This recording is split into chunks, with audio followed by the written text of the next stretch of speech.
Hi wrestling fans, thanks for clicking on the dreaded D-Rose report. Mike Shaw passed away over the weekend. Who's that? Mike Shaw performed under various names including Makhan Singh, Norman the Lunatic, and World Wrestling Entertainment as Bastion Booger. He died of a heart attack Saturday, and he was 53 years old, that's all. After working, there's a little bit of history on it. After working a few, oh, by the way, if it looks funny in here, it's dark, it's nighttime. I want to get this done before I leave. Anyway, after working the ranks of Stu Hart's Stampede Wrestling in Calgary, Canada,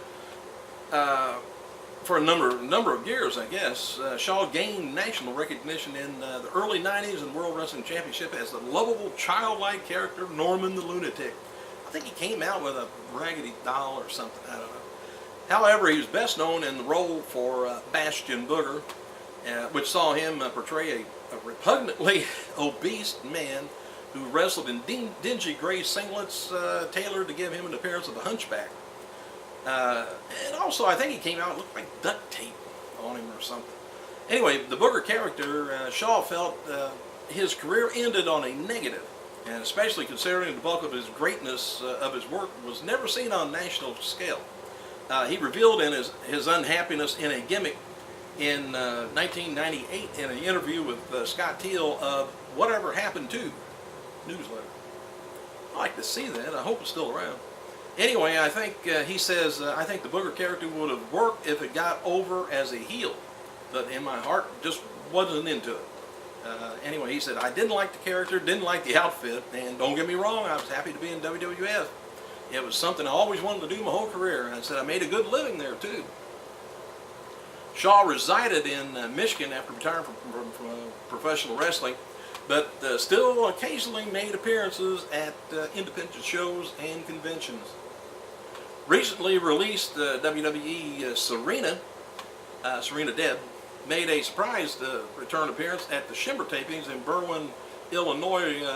Serena was who was really working out her 90-day non-compete clause with WWE, allows her to work indy dates, and she defeated Kelly Skater. So she can't be on television, but she can do some independent shows, which is good because it's money. Alright, according to sources within WWE World Wrestling Entertainment, that the reason the 6'9" Lady Gambler Alocia was pulled from the third season of NXT was not because she posed suggestively in the past, but rather photos in question that believed to be she could be tied to an escort service. I think they did that with somebody else, one of the other divas, and I don't think it ever came out to anything. I don't know whether she really was.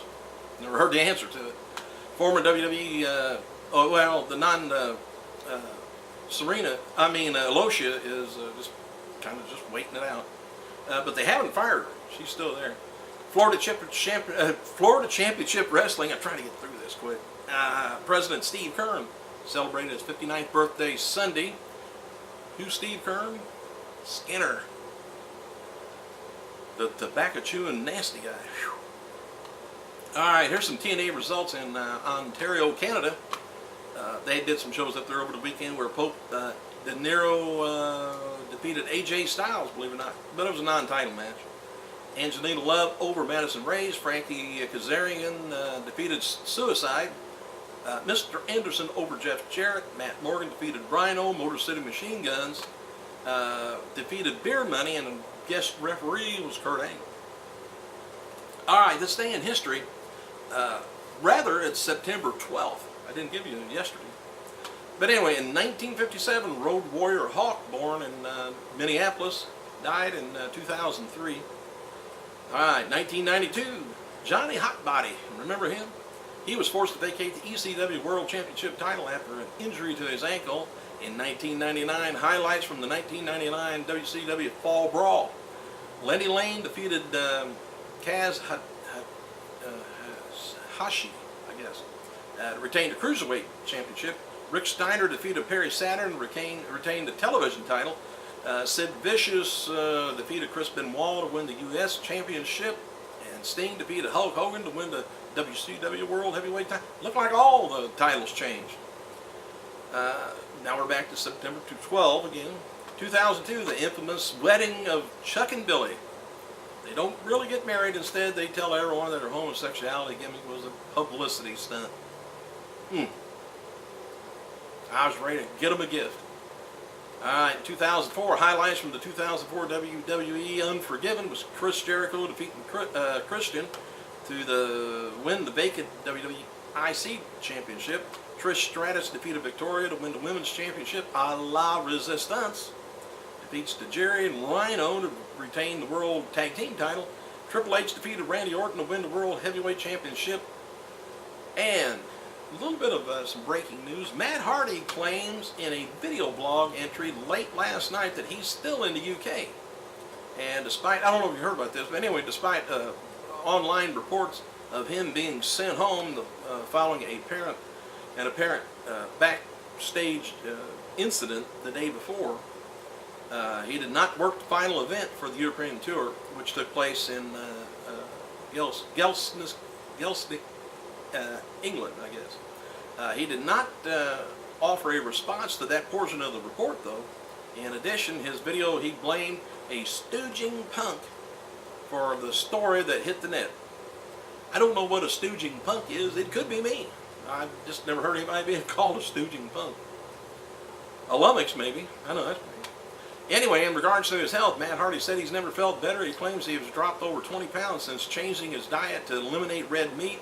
And apparently he managed to drop about 7 pounds during his IC tour. Not an IC tour, but Intercontinental tour. As he wrote on Twitter that he planned on doing a YouTube entry concerning his health breakthroughs, as he has dropped 13 pounds at a time. Anyway, definitely going to do a YT entry soon about my recent health breakthroughs concerning my digestive process. I don't want to know about your digestive process, please. He says, in 3 weeks I've dropped 13 pounds. Anyway, Big Show appears on Sky Sports News last week to promote WWE's new flop.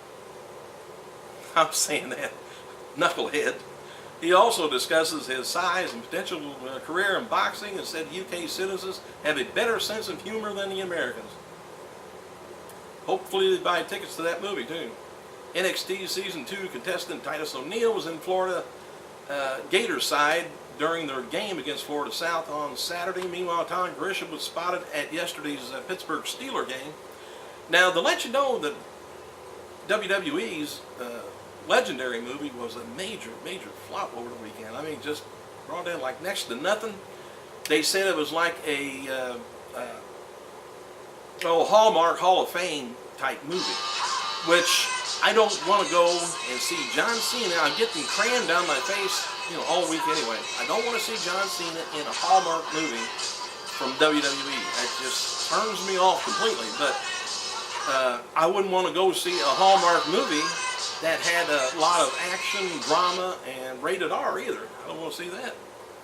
So anyway, my wife's probably wondering where the hell I'm at. But anyway, so the Knucklehead movie, if it's going to be another one of those, boy, they're going to lose their butt on all this WWE movie studio thing. That's why. Damn. I got about a minute and a half. Let me see if I can get through this. Beth Phoenix wrote on Twitter that she's going to be visiting Dr. James Andrew in Alabama for a progress report on her injury. Beth has been out of action with a torn ACL since May, looking for a return to action soon. Tonight's Raw Roulette from the U.S. Bank Arena in Cincinnati, Ohio. Tonight features John Cena and Randy Orton in the main event. NFL star of the Bengals is going to be there as guest host, or guest star, I guess they're calling him now. And it's expected that on this coming Friday SmackDown, no holds barred stipulation will be Kane versus Undertaker in a world title match, heavyweight title match leading up to that at the World of Night of Champions. Whew, trying too fast here. John Cena is going to be appearing on Disney's Hannah Montana. More PG-rated stuff. I just get frustrated at that, how they're just changing our years of watching TV and wrestling. I miss it. I gotta go.